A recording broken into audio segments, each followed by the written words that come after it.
एक बार की बात है जब गौतम बुद्ध हर बार की तरह सोने को अपने कक्ष की ओर जा रहे थे। वह जैसे ही कक्ष के अंदर आए, उनके पीछे पीछे उनका शिष्य भी आ गया। बुद्ध अपने सेज पर आकर लेट गए।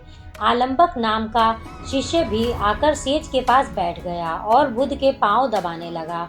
बुद्ध ने कहा, क्या हुआ आलंबक, तुम अभी तक सोए नहीं क्या? शिष्य आलंबक ने कहा, नहीं, मुझे नींद नहीं आ रही है बनते। एक प्रश्न मेरे दिमाग में लगातार घूमे जा रहा है और यही प्रश्न मुझे सोने नहीं दे रहा। बुद्ध ने कहा, ऐसा कौन सा प्रश्न है जो तुम्हें सोने से रोक रहा है? शिष्य ने कहा, क्या मैं आपसे एक सवाल पूछ सकता हूँ? बुद्ध ने कहा, हाँ बिल्कुल, मन में किसी भी प्रकार का कोई संशय मत रखो। फिर आलंबक ने उत्सुक आवाज में पूछा, गुरुजी, क्या कल रात आपको बहुत अच्छी नींद आई? बुद्ध बोले, हाँ आलंबक, कल रात को मैंने बहुत मीठी नींद ली थी। लेकिन तुम मुझे यह क्यों पूछ रहे हो? आलंबक बोला, आप यह कैसे कह सकते हैं बनते कि कल आपको चैन की नींद सोए? मेरा मन जानता है कि कल रात को कितनी ठंड थी। कल रात हड्डी कपाने वाली ठंड थी। मुझे सोने में बहुत कष्ट हुआ था। बुद्ध ने जवाब दिया, हाँ हो सकता है कुमार कि तुम्हें नींद लेने में कष्ट हो, लेकिन मुझे किसी भी तरह की कोई परेशानी नहीं हुई। अब आलंबक हैरान हो गया। उसने सोचा कि बुद्ध को आराम से कैसे नींद आ गई, जबकि सभी शिष्यों को नींद लेने में बहुत कष्ट हुआ था।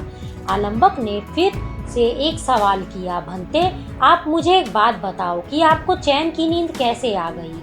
इसका राज क्या है? बुद्ध ने कहा, बात एकदम सरल सी है। मैं तुम्हें एक उदाहरण के तौर पर यह समझाता हूँ। चलो मुझे एक बात समझाओ कि अगर कोई इंसान किसी महल का राजकुमार हो और उसके महल में हर प्रकार की सुख सुविधाएं हो, जैसे कि उसके पास सोने के लिए स्वर्ण का एक सेज हो, उस सेज पर मुलायम मखमली गद्दा हो, हवा खिलाने के लिए आगे पीछे दास और दासियां हो, तो क्या उस राजकुमार को सुख की नींद आएगी? शिष्य ने जवाब दिया, हाँ बिल्कुल आएगी, बल्कि ऐसी स्थिति में तो और भी अच्छे से नींद आएगी। आखिर उस राजकुमार के पास सारी प्रकार की सुख सुविधाएं जो हैं। बुद्ध ने कहा, ठीक है, चलो मैंने तुम्हारी बात मान ली, लेकिन मुझे इस बात का जवाब दो कि अगर उस राजकुमार को कोई किसी तरह की शारीरिक मानसिक पीड़ा हो या फिर उसका तन मन लोभ और लालच से ग्रस्त हो, तो क्या ऐसी स्थिति में उसे चैन की नींद आएगी? आलंबक बोला, नहीं, बिल्कुल भी नहीं, क्योंकि अगर उसे कोई मानसिक या शारीरिक बीमारी है तो वह तन और मन से परेशान रहेगा, और अगर उसे किसी भी प्रकार का लोभ है तो उसका दिमाग दिन रात उसी चीज का ही स्मरण करेगा। बुद्ध ने कहा, कुमार, तुमने मेरे प्रश्न का एकदम सटीक उत्तर दिया है। तो अब तुम मुझे बताओ कि मुझे चैन की नींद कैसे आई?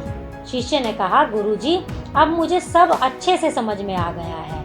जिस इंसान के दिमाग में मोह माया का कोई पर्दा नहीं है, वही इंसान दुनिया में सबसे ज्यादा सुखी है।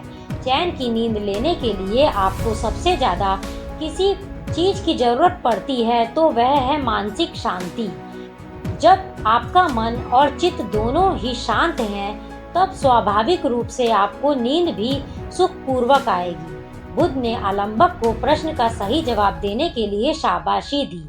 अब आलंबक का दिमाग पूर्ण रूप से शांत हो गया था।